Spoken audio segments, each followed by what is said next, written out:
Ashamaar kafuunee daawwattootaa fi hordoftoota AGM akkam jirtan nageen rabbii guddaan bakkuma isin jirtanitti isinirraa ajiraatu jecha aanolee global media irraa odeeffannoo ganama kana qabadhee isiniif dhiyaadheetii jira. Odeeffannoo kana kan isin biraan gahu Antolchaa Huseen Maddaati. Odeeffannoo kennaa guyyaa har'aa keessatti ibsa Lieutenant General Baacaa Dabalee kennee qabadhee isiniif dhufeetii jira. Eegaan daawwattootaa fi hordoftoota kennaa kabajamoo ibsa kana wal duraa duuban ijoo dubbii Jeneraal Baacaa Dabalee keessaa fuudhee kan gama keessan dhiyeessu ta'a.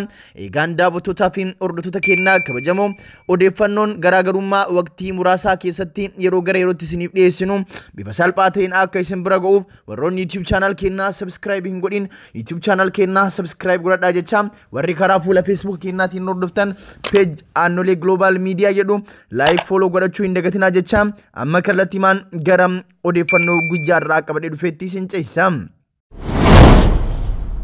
Lolli mootummaa federaalaatii fi TPLF jidduutti gaggeeffamaa jiru cimee itti fufeetii jira. Waraanni TPLF raayyaa ittisa biyyaa ezii kaabaa ta'e irratti tarkaanfii hamaa erga fudhatee qabeenya hedduu saamee hooggantoota raayyaa ittisa biyyaa ezii kaabaa hedduus akka ajjeese barameetii jira. Waan amma deemaa jiru kanaan wal qabatee Lieutenant Baacaa Dabalee ibsa kenneetii jira. Ibsi Jeneraal Baacaa Dabalee gan walakkaa sa'aatii olii kan ta'u yoo ta'u ibsicha keessatti Jeneraal Baacaa Dabalee akka malee aaruudhaan akka malee xiiqahuudhaan akka malee ho'i surrii keessaan bahuudhaan ija isaanii diddiimessanii fuula isaanii gurraachessuudhaan ibsa kana kan kennan. Ibsa Jeneraal Baacaa Dabalee kana irraa akka hubachuun danda'ametti lola mootummaa federaalaatii fi lola mootummaa wayyaanee jidduutti gaggeeffameen humni mootummaa federaalaa jechuun yookaan raayyaan ittisa biyyaa akka malee akka saamamedha. Akka malee akka miidhamee fi akkasuma akka maleetti akka ajjeefamedha. Waan nama ajaa'ibu ibsa kana keessatti Jeneraal Baacaa Dabalee imimmaan buusuu ka'aniitiin dubbatan.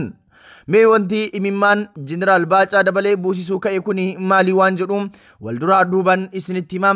Keessumaayyuu gara dhumaarratti wantoota ajaa'ibaa kan hedduu nama suukkanneessan kan gurra isin buufnu ta'a. Jeneraal Baacaa Dabalee ibsicha yeroo kennan akkas jechuun eegalan. Ani kan dhufe ezii kaabaa irraahi. Ezii kaabaa dhaqeen daawwadhee waan achi jiru laaleem waan waraana keenya irra dhaqqabees adda baafadhee wanta achi ture san uummattoota Itoophiyaatiif gabaasuudhaaf bakka kana dhufe. Anaa fi hiriyyaa kiyyaa akkasumas hoogganaa kiyya kan ta'e Jeneraal Abbabaw Taaddasaa waliin guyyaa muraasaa dura gama ezii kaabaatti deemne. Wanti achitti agarree baay'ee waan nama suukkanneessaati. Waan hedduu garaa nama nyaatudha jedhee Jeneraal Baacaa Dabalee. Raayyaan ittisa biyyaa goota biyyaa, raayyaan ittisa biyyaa gaachana biyyaati, raayyaan ittisa biyyaa wardiyyaa biyyaati kan jedhe Jeneraal Baacaa Dabalee.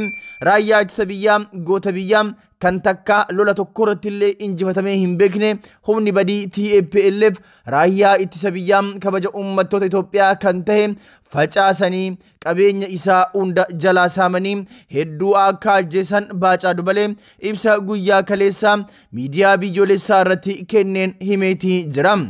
Wayita dubbatan Jeneraal Baacaa Dabalee akka malee dallananii aariidhaan guutamanii ibsa kana kennan. TPLF dhalattoota Tigraayitti ajaja kennee raayyaa ittisa biyyaa irratti haleellaa gaggeesse jedhe. Raayyaa ittisa biyyaa keessa kan jiran dhalattoonni Tigraay raayyaa ittisa biyyaa ganuudhaan waadaa isaan biyyaaf seenan galuudhaan mallayyoo isaanii ganuudhaan TPLFif ajajamuudhaan raayyaa ittisa biyyaa ezii kaabaa guutumatti facaasanii qabeenya hedduu saamanii akkasuma miidhaa hamaas dhaqqabsiisan jedhe. Egaan Jeneraal Baacaa Dabalee ibsa isaa itti dabaluudhaan akkas jedhe. Sababaan TPLF dhalattoota Tigraayitti ajaja kana kenne maali jennee yoo kan laallu taate qabxiiwwan muraasa kaasuu dandeenya jechuudhaan Baacaa Dabalee qabxiiwwan itti aanu kaase. Tokkoffaa raayyaa ittisa biyyaa raayyicha diiguudha. Raayyaa ittisa biyyaa keessa turuudhaan dhalattoonni Tigraay kun raayyicha keessa ta'anii raayyicha diiguudha. Raayyaa ittisa biyyaa keessatti dhokatanii caasaa raayyichaa humna raayyichaa laaffisuudhaan raayyicha akka diiganiif ajajni itti kenname jedhe. Jeneraal Baacaa Dabalee. Jeneraal Baacaa Dabalee qabxiin lammataa mootu sababni warri Tigraay yookaan TPLF dhalattoota Tigraay raayyaa ittisa biyyaa keessa jiranitti ajaja kenneef odeeffannoo raayyaa ittisa biyyaa keessa jiru akka baasanii warra TPLF kennanidha. Kan sadeessoo raayyaa ittisa biyyaa keessa ta'anii raayyaa ittisa biyyaa akka waraananiifi opereeshinii kanaan raayyaa ittisa biyyaa Ezii Kaabaa saamanii qabeenya hedduu harkaa fudhatanii mindaa jaraas raashina jaraas osoo hin hafiin irraa fudhatan jechuudhaan Jeneraal Baacaa Dabalee dubbateetii jira. TPLF yeroo waan kana raawwatu tarkaanfiin jalqabaa inni godhe raadiyoo yookaan qunnamtii raayyaa ittisa biyyaa kutuudha jedhe. TPLF proogiraama raadiyoo kutuudhaan raayyaa ittisa biyyaa akka hooggansa wajji waliin qunnamne kutaan waraanaa akka birgeedii wajji waliin qunnamne birgeediin makanaayizidii waliin akka waliin qunnamne erga addaan kutee booda ajajaan dhibbaa ajajaa kumaa ajajaan kumaa ajajaa kololeelaa akkasuma shaamballi wajji akka waliin qunnamne qunnamtii raadiyoo adda kutuudhaan yakka kana raawwate jedheetii jira Leetanaal Jeneraal Baacaa Dabalee. Yeroon wanti kun raawwatame yeroo akkami jechuudhaan TPLF wanta kana itti karoorsee yeroo eeggateen akka waan kana raawwates itti dabaluun himeetii jira Leetanaal Baacaa Dabalee. Yeroon isaan waan kana raawwatan yeroon raashinaa fi mindaan raayyaa ittisa biyyaatiif seenu akka ta'uu qabu irratti walii galanii yeroo mootummaan raashinaa fi mindaa raayyaa ittisa biyyaa erguu TPLF itti qophaa'ee waan kana raawwate jalqaba kan godhe raashina raayyaa ittisa biyyaa fudhatee maaliif kana godhan jedhee kan dubbate Jeneraal Baacaa Dabalee waraanni raashina nyaatu yoo hin qabaatin isaan loluu akka hin dandeenye waan beekaniif yeroo kana eeggatanii raashina isaa karaatti harkaa qabatan akkasuma mindaa waraanaas harkaa fudhatan jechuudhaan Jeneraal Baacaa Dabalee akkaataa isaan tooftaa kana fayyadaman ummatatti himeetii jira. Kana qofa osoo hin tahin ajajaa kutaa waraana 20ffaa kan ta'e Jeneraal Nuuruu ukkaamsuudhaan Jeneraal Nuuruu eegga ukkaamsanii qunnamtii hunda addaan kutuudhaan raayyaa ittisa biyyaa Ezii Kaabaa irratti tarkaanfii hamaa fudhatan jedhe. Ajajoota sodaachisanii kaan itti marsanii akka isaan bishaanii fi raashina hin arganne barahaa san keessatti dheebuudhaan harka kennachiisuuf yaalanis gootichi raayyaan ittisa biyyaa harka hin kennanne jedhe Jeneraal Baacaa Dabalee. Akkasitti beelayaa akkasitti dheebotaa tooftaa garagaraatiin akkasittuu isaan lolanii hamma tokko uf dandamachiisuu danda'aniiru jedhe Jeneraal Baacaa Dabalee. Wayyaaneen wanti isiin goote ergaa ajajaa kutaa waraana 20ffaa kan ta'e Jeneraal Nuuruu ukkaamsanii booda Jeneraal Nuuruu gara raadiyootti dhiyeessuudhaan Jeneraal Nuuruun ajaja raayyaa ittisa biyyaa Ezii Kaabaa hundaaf akka kennu godhan. Kana kan godhan immootu shugguxii kallachatti qabanii ajaja kenni jechuudhaan Jeneraal Nuuruu dirqisiisuudhaan Jeneraal Nuuruun ajaja kennisiisan jedhe. Jeneraal Nuuruun ajaja kan kenne marfamneetii jirra.